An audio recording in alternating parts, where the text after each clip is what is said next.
You know, there's a whole world of folks that need God. There's all kinds of folks right in the Bay Area that need God, and we want to help them find God. But at least to this question, what do you think we can do that will commend the gospel of Jesus Christ to the people all around us? Like, what is it? What kind of community can we be? How can we live so that people will look at us and say, you know, whether or not I believe what they believe, I'm sure glad those people are here, and there's something about their faith, there's something about that God, there's something about this Jesus that I want to check out. How can we win the world for Jesus? Tell you what I think. I don't think it's going to happen because we have a lot of smart people that can out-argue everybody else. I don't think it's going to happen because there's a lot of clever books that get written. I love to read, but I don't think that's going to do it. I don't think it's going to be because we have a lot of technology or a lot of resources. I don't think that's going to do it. Tell you another thing, just personal opinion. Anybody follow what's been going on, the controversy of how Christians should respond to Starbucks this week? Taking snowflakes and reindeer off their red holiday cups.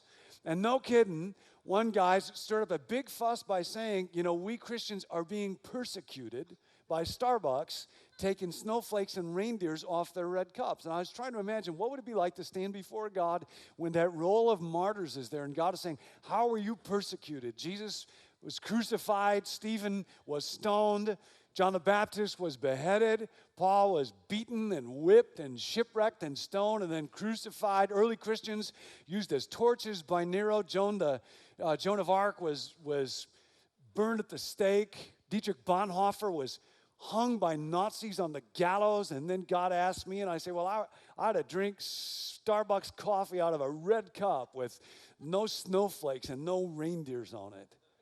I do not think that the gospel of Jesus is going to win the world by our being able to pressure Starbucks employees into saying Merry Christmas against their will. I don't think that Starbucks ought to proclaim the love of Jesus. I think the church ought to proclaim that. I think that's our job. And I think it'll happen when we actually live the way that Jesus lived. When we look at people around us and we see folks in need and we notice and we actually care. When we see that there are people who are poor, and the Bible is so full of God's heart for poor people that when we say, God, we want to be used by you to make a difference in the lives of folks that are poor, I think that'll make a difference. I think when we see young children who ought to have a whole future in front of them and they got no hope and they're getting no education, and we say we're going to do something to help schools so that children can get an education. I think where there are neighborhoods that live with just crime infestations. Our car last week got broken into. Anybody ever had your car broken into? Somebody smashed the window and took some stuff out of it?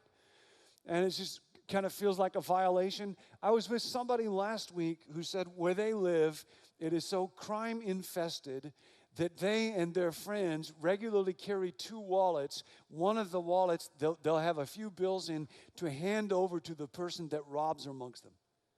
Because it happens often enough, they know it's going to happen. Where they live, they said, I'm not making this up, they carry two cell phones because they know that they're going to get accosted and somebody's going to take the cell phone. And in this part of the world, they'll use that cell phone and call who's ever listed as mom or dad and say, we've kidnapped your kid and you got to give us money within an hour. So they'll keep a spare cell phone to give to whoever robs them and then use their other cell phone to call and say, Mom, Dad, it's okay, I'm okay. I think when the church says, you know what, crime is not okay. The little kids grow up in neighborhoods like that, it's not okay.